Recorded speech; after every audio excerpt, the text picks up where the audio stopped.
अक्सर हम सोचते हैं कि हमने काफी दुनिया देख ली, लेकिन उठते बैठते हमें कोई ना कोई ऐसी घटना देखने को मिल जाती है जो हमें सोचने पर मजबूर कर देती है। क्या ऐसा भी हो सकता है?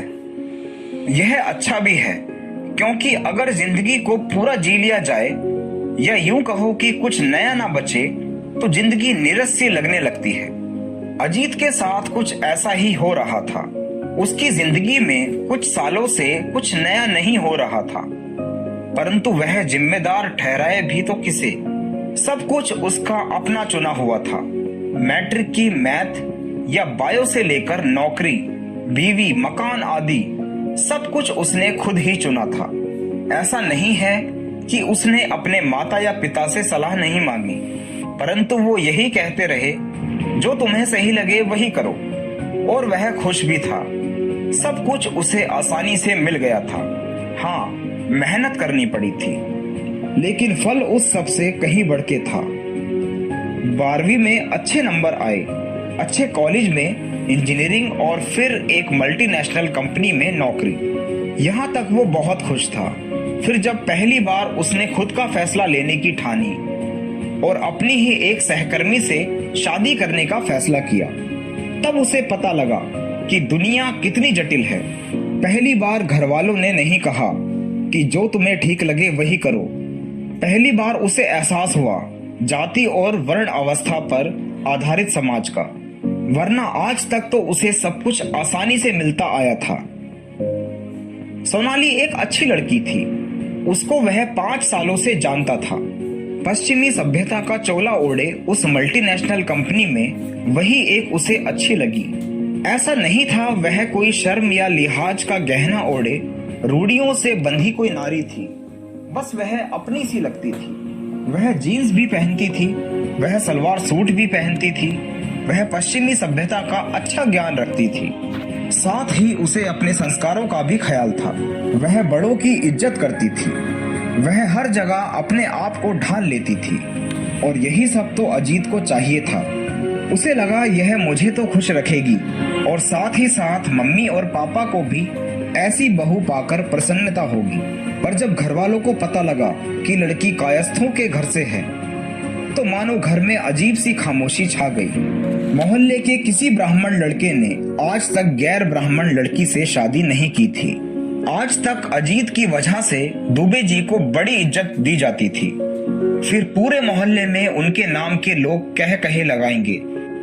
इसी डर से उन्होंने तो अजीत से कुछ कहा नहीं, और अजीत की मम्मी ने तो सीधा कह दिया, अब जब तुमने सोच ही लिया है तो हमारी राय की क्या जरूरत।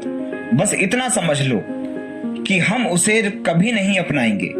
जितने तर्क अजीत ने सोनाली को शादी के लिए मनाने के लिए दिए थे, उससे दोगुने तर्क उसने पापा मम्मी को दे दिए, पर ना दुबे जी माने, ना माँ का दिल पिघला। अंत में उसने 4-5 दोस्तों को बुलाकर पुणे में ही शादी कर ली। शादी के शुरुआती कुछ सालों तक तो बहुत बढ़िया रहा।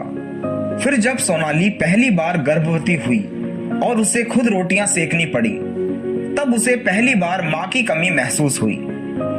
और फिर मम्मी और पापा की याद अक्सर उसके दिमाग में घर करने लगी। सोनाली तो शुरू से ही कोशिश करती आई थी कि उसके सास ससुर उसे अपना लें, लेकिन ना वो उनसे मिलने आए, ना अजीत कभी वापस घर गया। 1-2 बार उसने ही फोन लगाकर बातचीत करने की कोशिश की थी, तो मम्मी और पापा उससे बात करने में उतनी रुचि नहीं दिखाते थे। फिर भी वह चाहती थी कि किसी तरह वह अजीत को वापस मम्मी पापा से जोड़ सकी, तो ही उसका प्रेम सफल माना जाएगा। शादी को 8 साल हो चुके थे। बेटा अनुज 5 साल का हो चुका था और बेटी दीप्ति 3 साल की हो चुकी थी। दोनों बहुत बार दादा दादी के पास जाने की जिद कर चुके थे। सोनाली बार बार उन्हें किसी न किसी तरह से समझाती या बहलाने की कोशिश करती, लेकिन अगले हफ्ते फिर यही समस्या खड़ी हो उठती। इस वर्ष भी दोनों की ग्रीष्मकालीन अवकाश होने को आए थे, तो हर साल की तरह इस साल अनुज और दीप्ति की जिद शुरू होने लगी। सोनाली ने अजीत से कहा, एक बार घर चल के देखते हैं, शायद अब पिताजी का गुस्सा कम हो गया हो। तुम्हें क्या लगता है? मैंने कोशिश नहीं की, पर वो माने नहीं। पिताजी को समझाने की कोशिश की, माफी मांगी, वो तुम्हें कभी नहीं अपनाएंगे, उसने स्वाभाविक सा जवाब दिया। फिर भी कोशिश तो कर सकते हैं एक बार।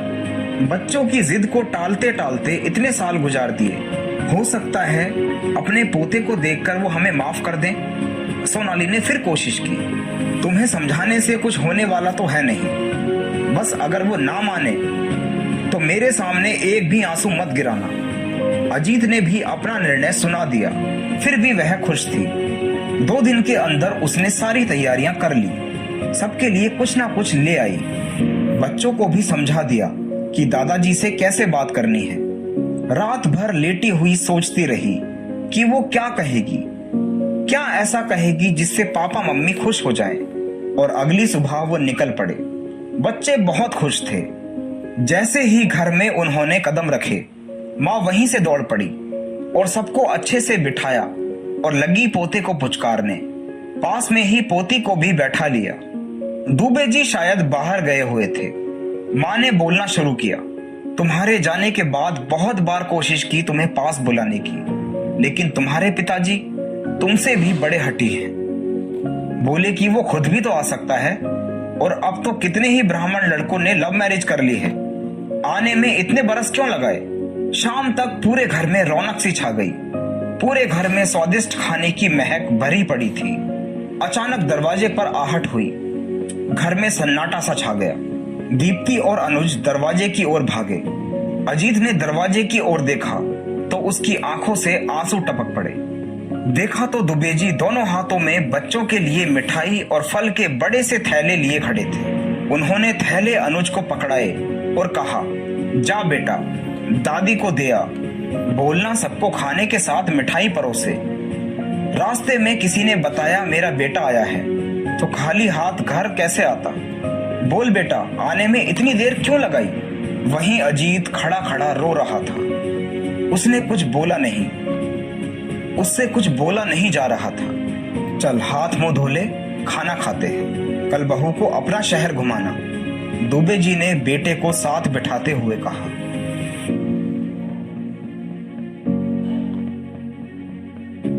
वहीं सोनाली रसोई में बैठी हुई अपनी सास के आंचल में मुंह दिए जा रही थी। उसकी लव मैरिज सफल जो हो गई थी।